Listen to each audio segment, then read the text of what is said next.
حضرات محترم، صبر کی تفسیر جو عارفین نے بیان فرمائی،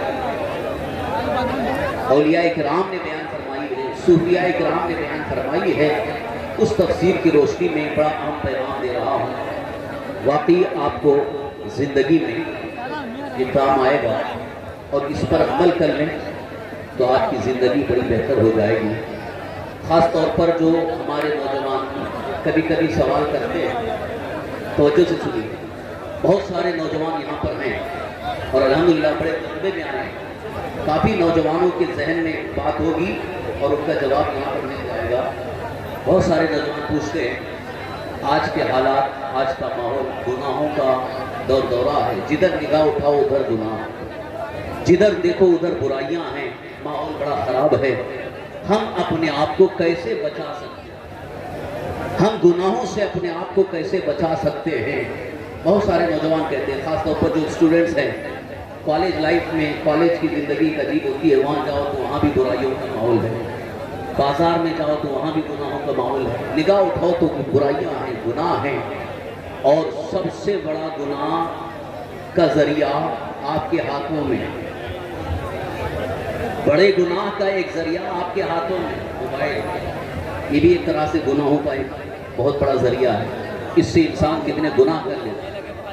جو آپ کے ذہن میں سوال ہے کہ گناہوں سے کیسے بچ سکتے ہیں، قرآن کریم کی اس آیت کریمہ کی تفسیر میں عارفین یہ فرماتے ہیں صبر کو اپنا لو تو گناہوں سے آپ بچ جائیں گے، اللہ کی عبادت کا ذوق و شوق پیدا ہو جائے گا۔ صبر جس کے بارے میں آپ نے بارہا سنا، اور قرآن پاک میں اللہ تعالیٰ نے ارشاد فرمایا ان اللہ مع الصابرین، بے شک اللہ صبر والوں کے ساتھ ہے۔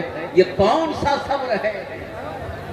بعض لوگ یہ سمجھیں مصیبت پر صبر کر لینا وہی صبر ہے، لیکن عارفین فرماتے ہیں یہ تو ایک مجبوری ہے، انسان مجبوری میں صبر کر رہا ہے، لیکن اصل صبر یہ ہے کہ جہاں نماز کا وقت آ گیا، اگر وہاں نماز کے لیے جانے میں کاروبار رکاوٹ بن رہا ہے، تجارت رکاوٹ بن رہی ہے، شادی کا ماحول رکاوٹ بن رہا ہے، کوئی چیز رکاوٹ بن رہی ہے، اس رکاوٹ کو ٹھوکر مار کے اللہ کی عبادت کے لیے پہنچ جاتا ہے، تو یہ صبر علی الطاعت، صبر علی الطاعت، اللہ کی بندگی پر صبر کرنا کہ میں سب کچھ چھوڑ سکتا ہوں لیکن اللہ کی عبادت نہیں چھوڑ سکتا۔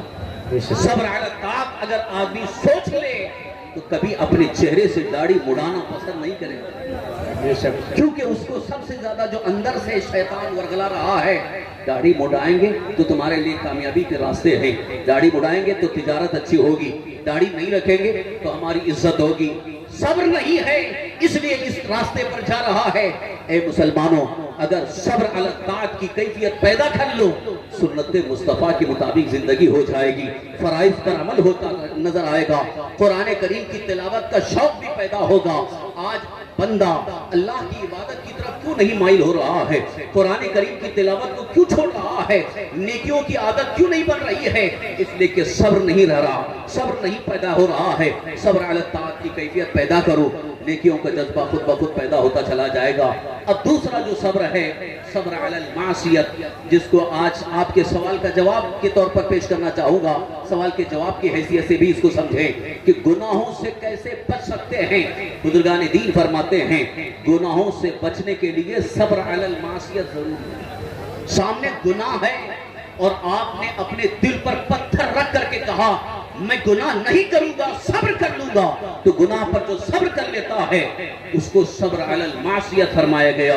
اب قرآن پاک میں اللہ تعالیٰ اس کے لیے کتنا عظیم اعلان کا ارشاد فرما رہا ہے، وَأَمَّا مَنْ خَافَ مَقَامَ رَبِّهِ وَنَهَى النَّفْسَ عَنِ الْهَوَىٰ فَإِنَّ الْجَنَّةَ هِيَ الْمَأْوَىٰ، جس نے اپنے رب کی بارگاہ میں کھڑے ہونے کا خوف کیا اور اپنے نفس کی خواہش سے اپنے آپ کو روکا رہا، گناہ کی طرف نہیں گیا، اللہ تعالیٰ فرماتا ہے اس کا ٹھکانہ جنت ہے۔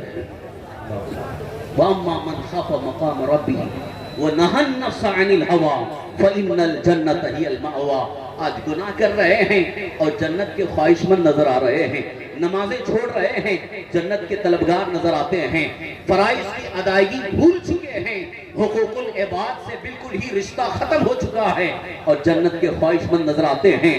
اللہ تعالیٰ نے ارشاد فرمایا افحسبتم ان تدخلوا الجنہ ولما یأتیکم مثل الذین خلوا من قبلکم مستهم البأساء والضراء وزلزلوا حتى يقول الرسول والذین معه متى نصر اللہ۔ کیا تم نے یہ سمجھ رکھا ہے کہ جنت میں ایسے ہی چلے جائیں گے، ایسے ہی جنت میں داخل ہو جائیں گے؟ جیسا کہ ہمارے بہت سارے شعراء نے لوگوں کو بڑی خوش فہمی مطلع کر دیا ہے کہ بس آپ نعت پاک سنو سیدھے جنت میں چلے جائیں گے۔ نعت مصطفیٰ صلی اللہ علیہ وسلم ہمارے روح کی غذا ہے۔ نعت مصطفیٰ یہ ہماری سب سے عظیم پہچان بھی ہے، لیکن نعت مصطفیٰ پڑھنے کے ساتھ ساتھ سیرت مصطفیٰ کو بھی اپنا لو۔ نعت مصطفیٰ کے شوق کے ساتھ ساتھ گناہوں سے بچنے کی فکر بھی پیدا کرو۔ اللہ تبارک تعالیٰ تمہیں وہ مقام عطا فرمائے گا کہ جس کو ڈاکٹر اقبال اپنے شعر میں یوں کہتے ہیں، ایک سجدہ جسے تو گرا سمجھتا ہے 1000 سجدوں سے دیتا ہے آدمی کو نچا۔ آج در در کی ٹھوکریں کھا رہے ہیں، فریاد کر رہے ہیں، حکومت کے سامنے بھیک مانگ رہے ہیں ہم کہ ہم کو پروٹیکشن دو، ہم کو حفاظت دو۔ کوئی دینے والا نہیں ہے۔ اعلیٰ حضرت کتنا عظیم پیغام دے رہے ہیں، کون دیتا ہے دینے کو منہ چاہیے، کون دیتا ہے دینے کو منہ چاہیے، دینے والا ہے سچا، دینے والا ہے سچا ہمارا نبی۔ لہذا کسی کے سامنے اپنے ہاتھ کو پھیلانے کی ضرورت نہیں ہے، حکومت سے بھیک مانگنے کی ضرورت نہیں ہے۔ ہمیں ریزرویشن دو، ہمیں تحفظ فراہم کرو، صبر کرو اور اللہ کی زمین پر اللہ کے دین کو نافذ کرنے کی کوشش کرو۔ اللہ تعالیٰ کا وعدہ ہے وَلَقَدْ كَتَبْنَا فِي الزَّبُورِ مِن بَعْدِ الذِّكْرِ أَنَّ الْأَرْضَ يَرِثُهَا عِبَادِيَ الصَّالِحُونَ۔ ہم نے زبور میں لکھ دیا، یعنی اللہ کا فیصلہ ہو چکا ہے کہ زمین کے وارث ہمارے نیک بندے ہوں گے، زمین کے وارث ہمارے نیک بندے ہوں گے۔ حکومت چاہے بلڈوزر کے ذریعے گھروں کو گرا دے، مگر زمین کی وہ وارث نہیں ہو سکتی ہے۔ زمین کا وارث اللہ کا نیک بندہ ہوگا جو زمین پر نیکیاں کر رہا ہو، زمین پر اللہ کی عبادت کر رہا ہو، گناہوں سے پاک و صاف ہو کر کے زندگی گزارتا ہو۔ آج دنیا دیکھ رہی ہے کہ خواجہ غریب نواز رضی اللہ عنہ جب ہندوستان آئے تھے، اجمیر مقدس آئے تھے، بھگانے کی پوری حکومت نے مل کر کے کوشش کیا، جادوگروں کو اکٹھا کیا، مگر بھگانے والے سب ختم ہو گئے۔ خواجہ غریب نواز آج بھی موجود ہیں، زمین چھیننے والے ختم ہو گئے، نام و نشان نہیں ہے۔ خواجہ غریب نواز آج بھی موجود ہے، ان کے آستانے سے یہ پیغام مل رہا ہے، اللہ کی زمین پر اللہ کی عبادت کا رنگ پیدا کر دو، اپنے دلوں میں اللہ اور اس کے رسول کی سچی محبت پیدا کرو، حقوق اللہ اور حقوق العباد کی بالکل ہی اچھی اپنے اندر تربیت پیدا کر لو۔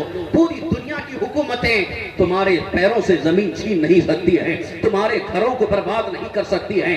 آج گھر برباد ہو رہے ہیں، اس کی ایک بہت بڑی وجہ ہے کہ ہم عمل سے بہت دور ہو گئے۔ ہماری مسجدیں ویران نظر آ رہی ہیں، مسجد کے در و دیوار اذان کے بعد شاید پکار رہے ہوں گے، اذان ہو چکی ہے، گھر میں بیٹھے ہوئے ٹی وی دیکھ رہے ہیں، گھر میں بیٹھے ہوئے موبائل میں گیم کھیل رہے ہیں، مسجد 10 قدم پر ہے، جانے کی کوئی کوشش نہیں کر رہا ہے۔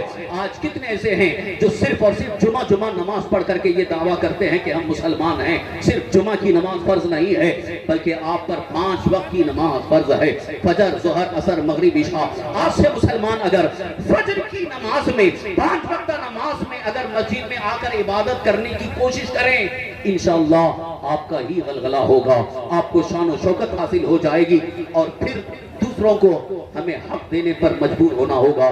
اللہ تعالی ہم سب کو سرکار امام علی مقام رضی اللہ عنہ کی زندگی کو اپنانے کی توفیق عطا فرمائے۔ امام علی مقام رضی اللہ عنہ کی زندگی آپ کے سامنے ہے، صبر بھی کیے اور ساتھ ہی ساتھ صبر علی الطاعت، صبر علی المعصیت کا ایک بہترین پیغام آپ نے پیش فرمایا، اور پوری دنیا کو ایک سبق دے دیا کہ جو حق پر قائم رہتا ہے، اگرچہ اس کے سامنے مصیبتوں کے پہاڑ ہیں، اگرچہ اس کے سامنے ظلم کی ایک بہت بڑی دریا ہے، ظلم کا آپ کے بادل منڈلا رہے ہوں، اسے ڈرنا نہیں ہے، اسے خوف نہیں کھانا ہے، بلکہ اللہ اور اس کے رسول کی رضا کے لیے قدم جمع کر کے رہنا ہے۔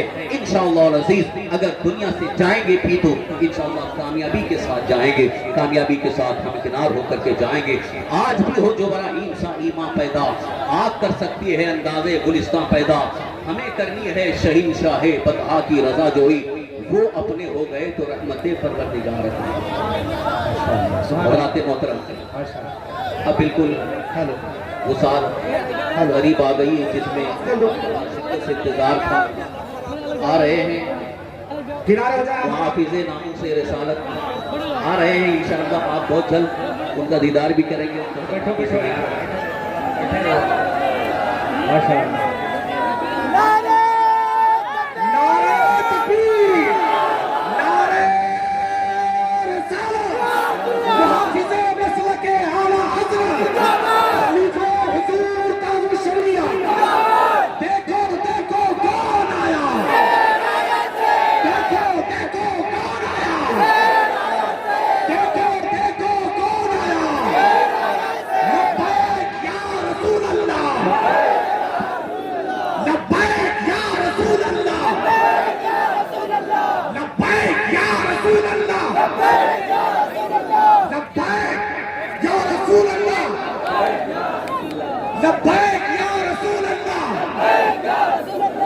دیکھو دیکھو کون آیا، دیکھو دیکھو کون آیا، دیکھو دیکھو کون آیا، دیکھو دیکھو کون آیا، لبیک یا رسول اللہ، لبیک یا رسول اللہ، ارے دیکھو دیکھو کون آیا، سنیوں کا شیر آیا، دیکھو دیکھو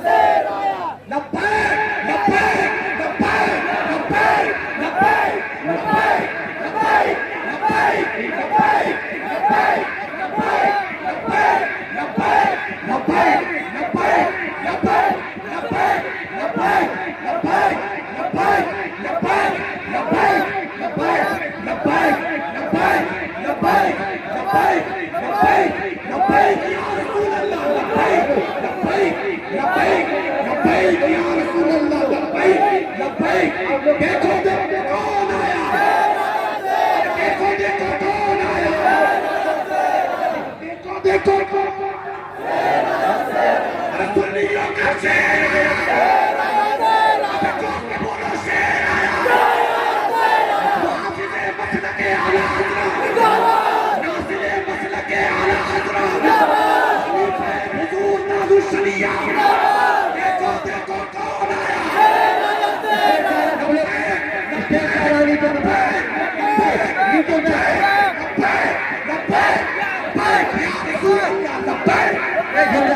اوپر کوئی نہیں آئے گا، آپ حضرات پیچھے گاڑی کو پیچھے کرتے ہیں، گاڑی سے کہ اسٹیج پر کوئی چلنے نہیں پائے کیونکہ اسٹیج جی اسٹیج پر کوئی نہیں آئے گا، پیچھے آ جائے سب لوگ، اسٹیج کی زیادہ آگے کوئی نہیں رہے، پیچھے ماشاءاللہ بیٹھ جائیں گے، آپ لوگ بیٹھ جائیے، بیٹھ جائیے، آپ دیکھ رہے ہیں بیٹھے، آپ لوگ بیٹھ جائیں سب کے ساتھ، ماشاءاللہ ہاں بیٹھ جائیں سب کے ساتھ۔